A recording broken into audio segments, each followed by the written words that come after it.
할렐루야. 너희가 내게 부르짖으며 내게 와서 기도하면 내가 너희들의 기도를 들을 것이요. 너희가 온 마음으로 나를 구하면 나를 찾을 것이요. 나를 만나리라. 오늘부터 복음의 신조를 시작하겠습니다. 들어가는 말.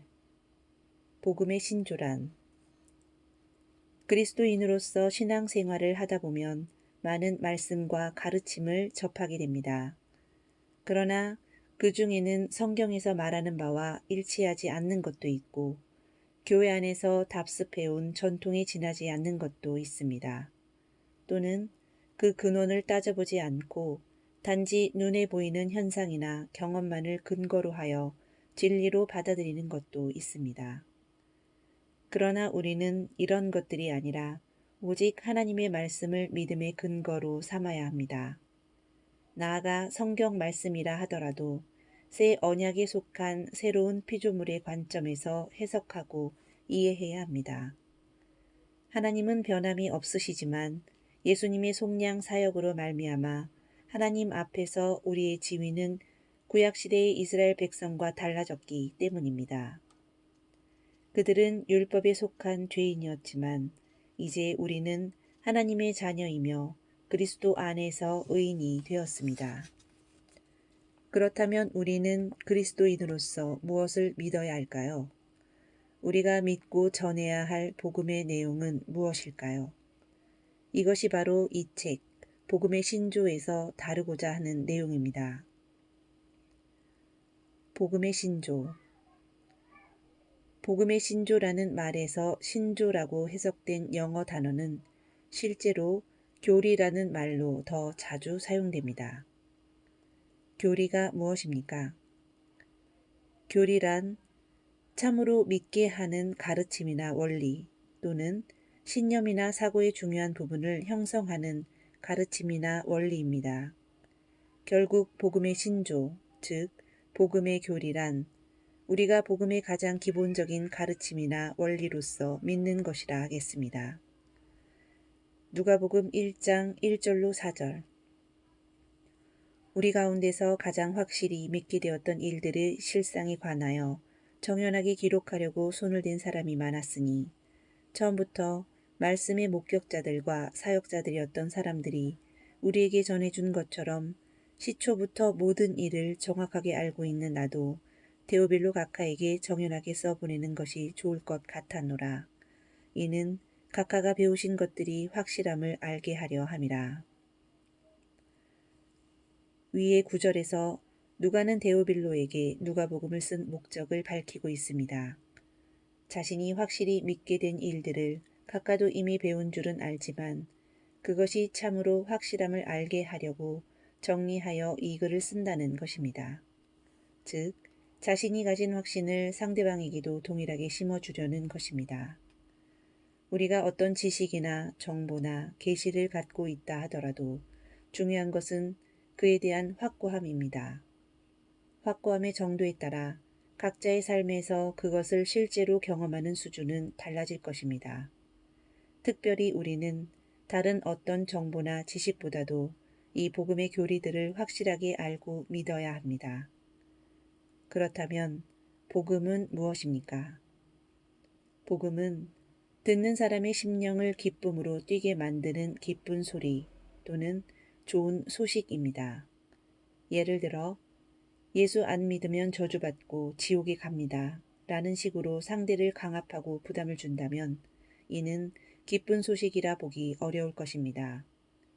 또한 정말 좋은 것이지만 상당한 노력이나 대가를 치러야만 얻을 수 있는 것이라면 그 또한 온전한 기쁜 소식이라고 할 수 없습니다. 고3 수험생들이 원하는 대학에 합격했다는 소식을 듣고 난 후 그 기쁨으로 부둥켜 안고 펄쩍펄쩍 뛰는 모습을 보신 적이 있을 것입니다. 복음은 그처럼 듣는 사람의 심령을 기쁨으로 가득 채워 펄쩍펄쩍 뛰게 만드는 소식입니다. 그렇다면 어떤 내용의 복음이 우리의 영을 기쁘게 뛰게 만들어 줄까요? 예수 그리스도의 복음에는 하나님께서 인간을 위해 예수 그리스도 안에서 예수 그리스도를 통하여 예수 그리스도에 의하여 이루신 일에 관해 전체적인 메시지가 반드시 담겨 있어야 합니다. 로마서 1장 16절. 내가 복음을 부끄러워하지 아니하노니 이 복음은 모든 믿는 자에게 구원을 주시는 하나님의 능력이 됨이라. 복음은 모든 믿는 자를 구원에 이르게 하는 메시지입니다. 여기에서 구원이란 단지 영혼의 구원뿐만 아니라 인간이 가진 모든 문제로부터의 총체적인 구원을 말합니다. 불신자가 이 복음을 듣고 받아들이면 그의 영혼이 구원받아 천국에 가는 것은 물론 이 땅에 사는 동안 직면하는 모든 문제에 대한 완벽한 해답을 얻게 됩니다. 그렇기 때문에 우리가 전하는 복음이 진짜 기쁜 소식인 것입니다. 너희가 내 말에 거하면 참으로 내 제자가 되고 진리를 알지니 진리가 너희를 자유롭게 하리라. 요한복음 8장 31절로 32절. 진리는 우리를 자유롭게 합니다. 다시 말해 하나님께서 우리를 위해서 예수 그리스도를 통해 하신 모든 일에 관한 진리로 인하여 우리는 참된 자유를 얻게 됩니다.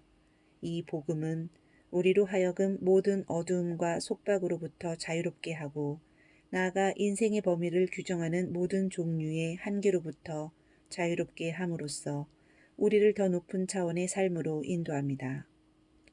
그리스도의 온전한 복음이 계시될 때 우리는 이전에는 상상조차 할 수 없었던 진전과 상승을 끊임없이 경험하게 됩니다.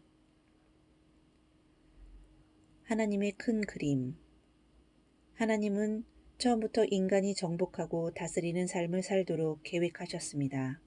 우주 만물을 완벽하게 창조하시고 마지막 날에 인간을 만드신 후에 하나님께서는 그들에게 복을 주시며 생육하고 번성하여 땅에 충만하라, 땅을 정복하라, 바다의 물고기와 하늘의 새와 땅에 움직이는 모든 생물을 다스리라 라고 말씀하셨습니다. 하나님은 자신의 형상을 따라 인간을 만드시고 그들에게 우주 만물을 다스리는 모든 권세를 주셨습니다. 그러나 아시다시피 아담이 사탄의 속임수에 넘어가 범죄함으로 말미암아 그 모든 권세를 넘겨주고 말았습니다. 그럼에도 불구하고 하나님의 뜻은 변하지 않았습니다. 그분은 변함도 없으시고 회전하는 그림자도 없으신 분이기 때문입니다. 하나님께서는 여전히 우리 인간이 이 땅을 정복하고 다스리기 원하셨습니다. 그리하여 아담의 대반역이 일어남과 동시에 인류를 향한 하나님의 구원 계획도 시작되었습니다. 여자의 후손은 내 머리를 상하게 할 것이요 너는 그의 발꿈치를 상하게 할 것이라. 창세기 3장 15절. 하나님의 이 예언적 선언이 있던 후부터 구약의 모든 역사는 장차 하나님께서 메시아를 통해 이루실 속량 사역을 향해 달려갑니다. 그리고 마침내 예수께서 이 땅에 오셨습니다. 그분은 공생애 동안 하나님의 뜻과 성품을 몸소 나타내신 후 십자가에서 죽으시고 장사되시고 부활하심으로 말미암아 인류를 위한 속량 사역을 완수하시고 아담이 마귀에게 빼앗겼던 모든 권세를 되찾아 오셨습니다. 하나님의 계획은 단지 인간의 죄 문제를 해결하고 용서하시는 수준이 아니라 태초에 인류에게 주셨던 정복하고 다스리라 라는 명령을 능히 완수할 수 있도록 우리에게 완전한 회복과 완벽한 새 생명을 주시는 것이었습니다. 하나님의 회복은 결코 이전보다 못하지 않고 항상 더 나은 것입니다.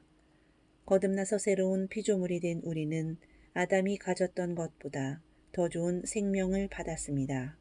그리고 우리는 그 생명을 가지고 정복하고 다스리며 이 땅에 하나님의 복음을 전파하고 그분의 왕국을 확장하는 사명을 받았습니다. 결론적으로 복음의 신조는 새 언약의 교리로부터 온 중요한 요소들로서 복음의 핵심이라고 할 수 있습니다. 이는 약속이 아니라 실제에 대한 진술입니다.